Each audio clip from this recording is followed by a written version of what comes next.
नमस्कार दोस्तों, मैं प्रियंका स्वागत करती हूँ आपका अपने चैनल में। कैसे हैं आप सब दोस्तों? आज मैं लेके आई हूँ कार्तिक मास का छठा अध्याय। सुनने मात्र से ही हमारे सारे पाप नष्ट हो जाते हैं। इस अध्याय में हमें तुलसी की पूजा और स्नान विधि के बारे में बताया गया है। तो चलिए अब हम जानते हैं कार्तिक मास के छठे महात्म का अध्याय।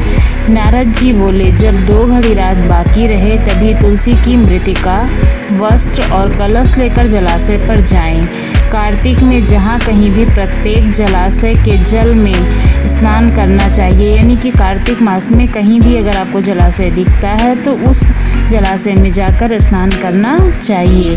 उससे 100 गुना पुण्य बाहरी कुएं के जल से स्नान करने से होता है। उससे अधिक पुण्य बावड़ी में और उससे भी अधिक पुण्य पोखर में स्नान करने से होता है। उससे 10 गुना झरनों में और उससे भी अधिक पुण्य कार्तिक में नदी में स्नान करने से होता है। उससे भी 10 गुना पुण्य वहाँ होता है जहाँ 2 नदियों का संगम हो, और यदि कहीं 3 नदियों का संगम हो तब तो पुण्य की कोई सीमा ही नहीं है। स्नान से पहले भगवान का ध्यान करके स्नानार्थ संकल्प करना चाहिए। फिर तीर्थ में उपस्थित देवताओं को क्रमशः अर्घ दें, अचमनी आदि देना चाहिए। अर्घ मंत्र इस प्रकार से हैं। हे कमलनाथ, आपको नमस्कार है। हे जलाशय भगवान, आपको प्रणाम है। हे ऋषिकेश, आपको नमस्कार है। मेरे दिए हुए अर्घ को आप ग्रहण करें।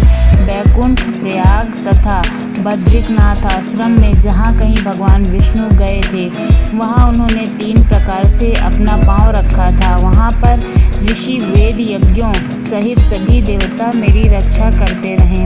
हे जनार्दन, हे दामोदर, हे देवेश, आपको प्रसन्न करने हेतु मैं कार्तिक मास में विधि विधान से ब्रह्म मुहूर्त में स्नान कर रही हूँ। मैं रही हूँ बोल रही हूँ, आप चाहें तो रहा हूँ बोले, मतलब जैसा भी आप, अगर स्त्री हैं तो रही हूँ, अगर पुरुष हैं तो रहा हूँ।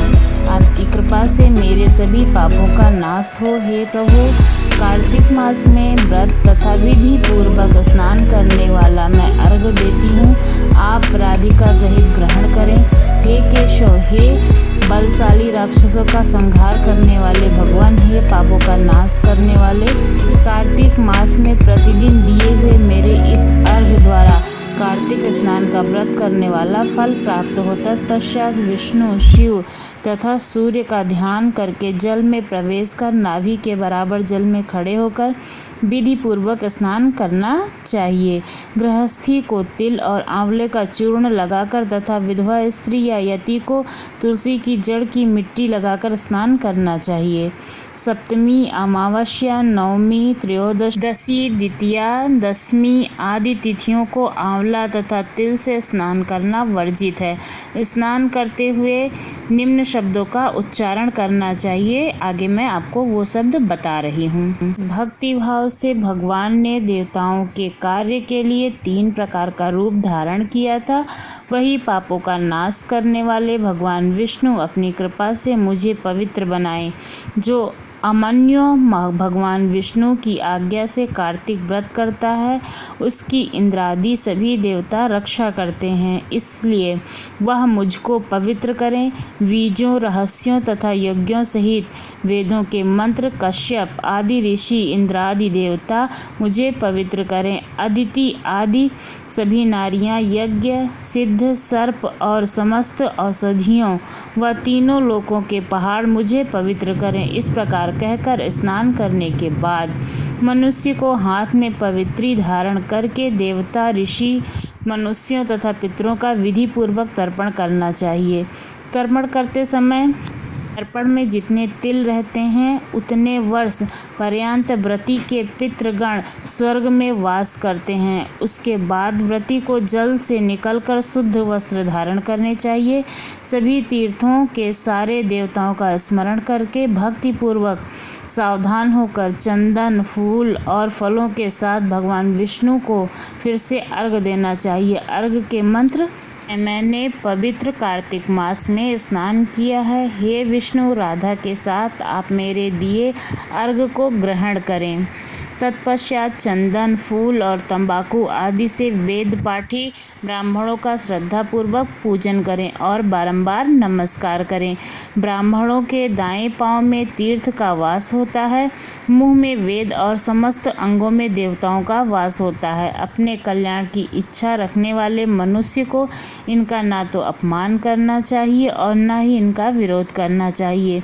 फिर एकाग्रचित होकर भगवान विष्णु की प्रिय तुलसी की पूजा करनी चाहिए और उनकी परिक्रमा करके उनको प्रणाम करना चाहिए। कहना चाहिए, हे देवी तुलसी, देवताओं ने ही प्राचीन काल में तुम्हारा निर्माण किया था और ऋषियों ने तुम्हारी पूजा की थी। हे विष्णु प्रिया तुलसी, आपको सत सत नमन है। आप मेरे समस्त पापों को नष्ट करें। इस प्रकार जो मनुष्य भक्ति पूर्वक कार्तिक व्रत का अनुष्ठान करते हैं वे संसार के सुखों को भोगकर अंत में मोक्ष को प्राप्त होते हैं। अब यहीं पे मित्रों हमारा 6वां अध्याय समाप्त होता है और मैं 7वें अध्याय की शुरुआत करती हूँ।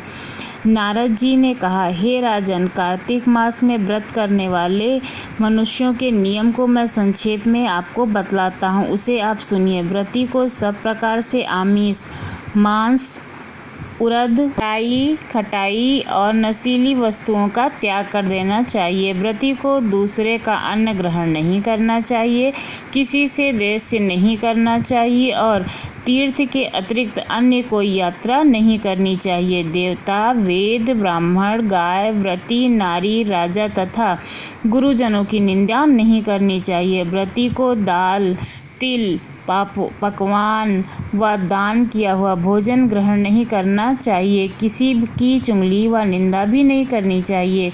किसी भी जीव का मांस नहीं छूना चाहिए। पान, कत्था, चूना, नींबू, मसूर, बंसी और जूठे अन्न का भी प्रयोग नहीं करना चाहिए। गाय, बकरी तथा भैंस के अतिरिक्त किसी पशु का दूध नहीं पीना चाहिए। कश के पात्र में रखा हुआ पंचगव्य, बहुत छोटे घड़े का पानी तथा केवल अपने लिए ही पका हुआ अन्न का प्रयोग करना चाहिए। कार्तिक मास का जो व्रत करने वाले मनुष्य हैं उनको सदैव ब्रह्मचर्य का पालन करना चाहिए। उन्हें धरती पर सोना चाहिए और दिन के चौथे पहर में केवल एक बार पत्तल में भोजन करना चाहिए। व्रती कार्तिक मास में केवल नरक चतुर्दशी जैसी छोटी दीपावली भी कहा जा सकता है के दिन ही शरीर में तेल लगा सकता है। कार्तिक मास में व्रत करने वाले मनुष्य को सिंघाड़ा, प्याज, मट्ठा, गाजर, मूली, काशीफल, लौकी, तरबूज इन वस्तुओं का प्रयोग बिल्कुल नहीं करना चाहिए। रजस्वला, चांडाल, पापी, मलेच्छ, पतित, व्रतहीन, ब्राह्मण दोषी और नास्तिक से बातचीत नहीं करनी चाहिए। भगवान विष्णु को प्रसन्न करने के लिए अपनी शक्ति के अनुसार चंद्रायण आदि का व्रत रखना चाहिए और को प्रतिदिन कुम्हाड़ा, द्वितीया को कटहल, तृतीया को तारुणी स्त्री, चतुर्थी को मूली, पंचमी को बेल, षष्ठी को तरबूज, सप्तमी को आंवला, अष्टमी को नारियल, नवमी को मूली, दसवीं को लौकी, एकादशी को परवल, द्वादशी को बेर, त्रयोदशी को मट्ठा, चतुर्दशी को गाजर और पूर्णिमा को साग का प्रयोग नहीं करना चाहिए। रविवार को आंवला का प्रयोग नहीं करना चाहिए। कार्तिक मास में व्रत करने वाला मनुष्य यदि इन शाकों में से किसी एक शाक का सेवन करना चाहे तो पहले ब्राह्मण को देकर ग्रहण कर सकता है। यही विधान माघ माह के व्रत के लिए भी है। देवोत्थान एकादशी में पहले कही गई विधि के अनुसार नृत्य, जागरण, गायन, वादन आदि करना चाहिए। इसको विधि पूर्वक करने वाले मनुष्य को देखकर यमदूत ऐसे भाग जाते हैं जैसे सिंह की गर्जना से हाथी भाग जाता है। कार्तिक मास का व्रत सभी व्रतों में श्रेष्ठ है।